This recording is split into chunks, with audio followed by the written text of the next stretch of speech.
श्री स्वामी समर्थ।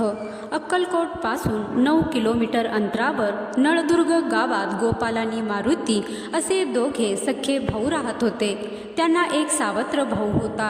एके दिवशी त्या सावत्र भावाने स्वामींना असा नवस केला की मालमत्तेच्या वाटणीच्या वेळेस मारुतीला जेवढा हिस्सा मिळेल तेवढाच हिस्सा मला मिळाल्यास त्यातील 1/4 धन मी स्वामींना अर्पण करीन।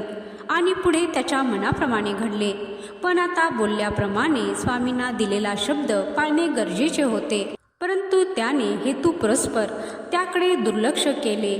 लोकांनी त्याला नवस फेडण्याबाबत वारंवार सांगून पाहिले, परंतु त्याने कोणाचेही ऐकले नाही। या महाशयांनी चोरांच्या भीतीने धन पुरून ठेवले होते। एके दिवशी तो धन बघण्यासाठी गेला, तेव्हा बघतो तर काय, त्या धनाचे कोळसे झाले होते।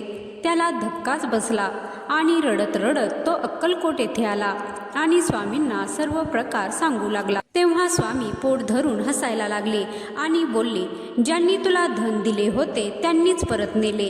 आता किती बोंबललास तरी काही फायदा नाही। जसे आमचे भजन तसे फळ, जा चालता हो आपल्या घरी। आता त्याच्या समोर काहीच पर्याय राहिला नव्हता। खाली मान घालून तो मुकाट्याने माघारी आला। तर मंडळी, या कथेचा बोध हाच की स्वामींबद्दल कृतज्ञ राहिलो तर आहे त्यापेक्षा भरपूर येईल, पण जर कृतज्ञ राहिलो, अप्रामाणिक राहिलो तर जे आहे ते देखील निघून जाईल। हे कायम लक्षात ठेवा। जय श्री स्वामी समर्थ।